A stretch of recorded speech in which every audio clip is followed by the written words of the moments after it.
Hello friends. हम कर रहे हैं डीएसएसबी टीजीटी एसएसटी की तैयारी। चुनाव और प्रतिनिधित्व के बारे में देखते हैं।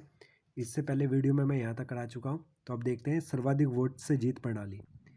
यह प्रणाली भारत में इंग्लैंड से ली गई है और पूरे देश को छोटी भौगोलिक इकाइयों में बांट दिया गया है, जिसे निर्वाचन क्षेत्र कहते हैं।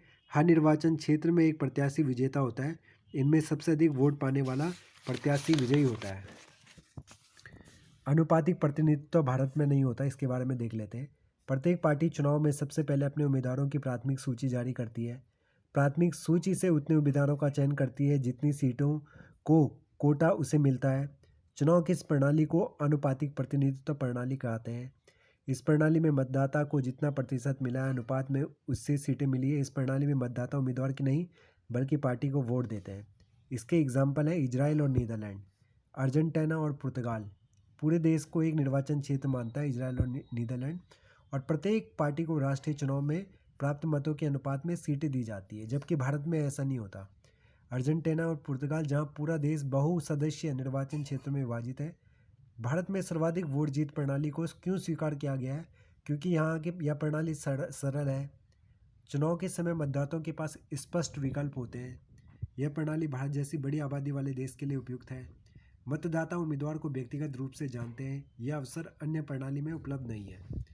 तो हम लोगों को पता होता है कि हमारा नेता कौन बनेगा, वो व्यक्ति कैसा है। निर्वाचन क्षेत्रों में आरक्षण है, तो इसमें यही इम्पोर्टेंट है कि जितने भी भारत में निर्वाचन क्षेत्र हैं वर्तमान में, वहाँ पे हमने आरक्षण की व्यवस्था करी हुई है।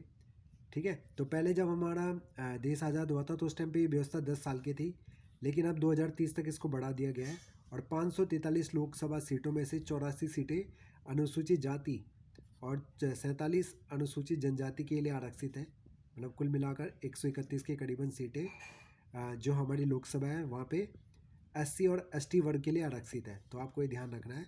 और निर्वाचन क्षेत्रों का आरक्षण परिसीमन आयोग की सिफारिश पर आधारित होता है। तो परिसीमन आयोग क्या करता है? निर्वाचन क्षेत्रों का आरक्षण करता है, जो राष्ट्रपति द्वारा गठित किया जाता है। सार्वभौमिक वयस्क मताधिकार, जिसमें धर्म, जाति, लिंग के आधार पर भेदभाव के बिना 18 वर्ष के ऊपर के देश के सभी नागरिकों को लोकतांत्रिक चुनाव में मतदान का अधिकार है। यूनिवर्सल एडल्ट फ्रेंचाइजी इसको बोलते हैं। विशेष बहुमत, उपस्थित और मतदान करने वाले सदस्यों का 2/3 बहुमत और सदन के कुल सदस्यों का बहुमत क्या क्या कहते हैं इसको? विशेष बहुमत। चुनाव सुधार अगर हम देखें तो भारत में चुनाव सुधार में मुख्य है कि आपराधिक भूमिका वाले लोगों को चुनाव लड़ने से रोकना। ठीक है। स्वतंत्र और निष्पक्ष चुनाव कराना, एक आदर्श चुनाव संहिता जारी करना, ये सारे कार्य हमारे चुनाव आयोग करें तो उस क्षेत्र में सुधार हो सकते हैं। चुनाव आयोग की कुछ कमियां हैं: वोटों को खरीदना, संप्रदायवाद फैलाना। चुनाव प्रणाली की कुछ कमियां हैं ये: हिंसा, जाति, धर्म के नाम पर वोट, अपराधियों का मतदाताओं को डराना, लोक लुभावने वादे करना, धन का अत्यधिक व्यय। अब इसमें एमसीक्यू क्वेश्चन करेंगे। भारत में किस चुनाव में अनुपातिक प्रतिनिधित्व प्रणाली लागू होती है? तो राज्यसभा में। लोकसभा, राज्य विधानसभा और स्थानीय निकाय चुनाव में सीधे हम क्या करते हैं? वोट देते हैं, जबकि राज्यसभा में ऐसा नहीं होता। भारत के मुख्य चुनाव आयुक्त की नियुक्ति कौन करता है? राष्ट्रपति। हमारे राष्ट्रपति करते हैं इनकी। और राजीव कुमार वर्तमान में चुनाव आयुक्त हैं। और चुनाव आयोग के बारे में आर्टिकल 324 में बताया गया है। भारत में स्वतंत्र और निष्पक्ष चुनाव कौन सुनिश्चित करता है? भारत का चुनाव आयोग। वोट का अधिकार है एक वैधानिक अधिकार है। वोट का अधिकार एक वैधानिक अधिकार है। चुनाव विवादों को कहाँ चुनौती दी जा सकती है? उच्च न्यायालय में। ना ही संसद, ना ही चुनाव आयोग, ना ही राष्ट्रपति के पास। उच्च न्यायालय में चुनाव विवादों को क्या दी जा सकती है? चुनौती दी जा सकती है। अभिकथन वाले क्वेश्चन है। चुनाव आयोग बिना किसी दबाव के काम करता है। चुनाव आयुक्त है ये। चुनाव आयुक्त को उनके पद से केवल संसद द्वारा ही हटाया जा सकता है। तो ए और आर दोनों सत्य हैं, लेकिन आर ए की सही व्याख्या नहीं करता है। भारत के लोग सीधे अपना प्रधानमंत्री चुनते हैं, गलत है ये कथन। भारत के प्रधानमंत्री की नियुक्ति भारत के राष्ट्रपति द्वारा होती है। तो ए असत्य है और बी सत्य है। स्वतंत्र और निष्पक्ष चुनाव कराने की जिम्मेदारी किसकी होती है? चुनाव आयोग की। जब 5 साल बाद चुनाव होते हैं तो इसको कहा जाता है आम चुनाव या जनरल इलेक्शन या लोकसभा चुनाव भी इसको कहते हैं।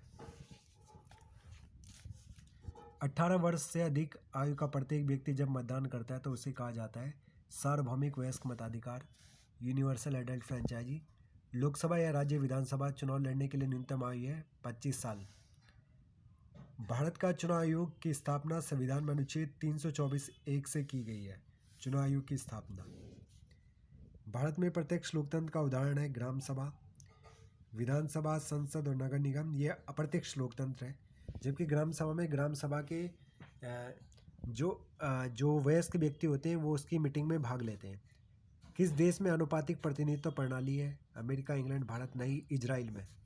लोकसभा में कितनी सीटें आरक्षित है? 131, जिसमें SC और ST के लिए 80 के लिए 84, ST के लिए तुम्हारे कितनी थी ये? 84 और 45 है शायद। ये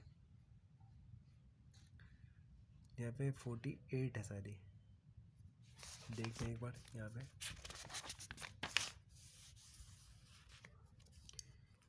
चौरासी और 47 है, 47। तो ये 47 है इनके लिए, ST के लिए 47। मतदान की आयु 21 से घटाकर 18 वर्ष की गई थी 1989 में। इम्पोर्टेंट है। भारत में चुनाव लड़ने की प्रक्रिया किस आधार पर है? आयु के आधार पर।